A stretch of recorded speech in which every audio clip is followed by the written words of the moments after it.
Ikinakasana ng pamahalaan ng pambansang pabahay para sa Pilipino program sa Metro Manila. Alinsunod ito sa direktiba ni Pangulong Ferdinand R. Marcos Jr.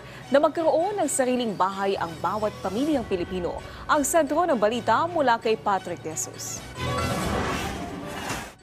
Nagpulong ang Department of Human Settlements and Urban Development, DILG, MMDA at Metro Manila Council kaugnay ng paglulunsad ng pambansang pabahay para sa Pilipino program sa Metro Manila para sa informal settler families. Alinsunod rin ito sa direktiba ni Pangulong Ferdinand R. Marcos Jr. ng pamibigay ng maayos at murang pabahay para sa lahat. Napag-utusan po natin ng mahal na Pangulo noong nakaraan pong meeting ng January 2. Kami po ay natasan na kung pwede po ay kausapin ang mga Metro Manila mayors para po sa pabahay ng ating gobyerno. Para po sa kaalaman ng lahat, ipapilot lang po ito sa Metro Manila pero gagawin po ito sa buong bansa.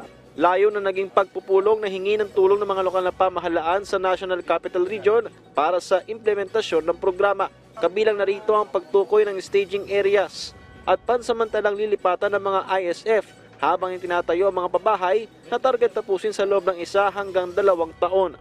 Doon mismo sa site kung saan po sila dating nakatira at kung saan gagawin ang kanilang babahay, doon na rin po ang staging area or within just a few meters, few hundred meters from that same location. Ang gusto natin, yung ating pong mga social assets, social capital ng ating mga kababayan ay hindi po malusaw. Ibig sabihin, yung kanilang pagkakataon po magtrabaho, yung kanilang pagkakataon mag-aral, yung kanila pong mga pinupuntahan ng mga kaibigan, mga kamag-anak, hindi po sila mapalayo para po patuloy po na maganda po ang kanilang pamumuhay.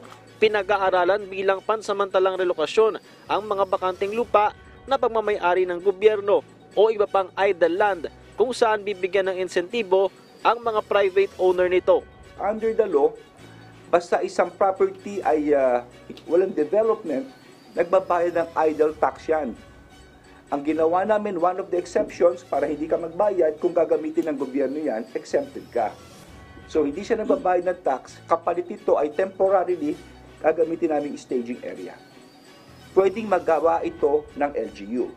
So marami pamamaraan. Umaasa mga opisyal na tatangkilikin ng informal settler families ang programa kung saan layan ito madagdagan ang kasalukuyang 50 proyekto sa NCR na may 170,000 unit. Patrick De Jesus para sa Bayan.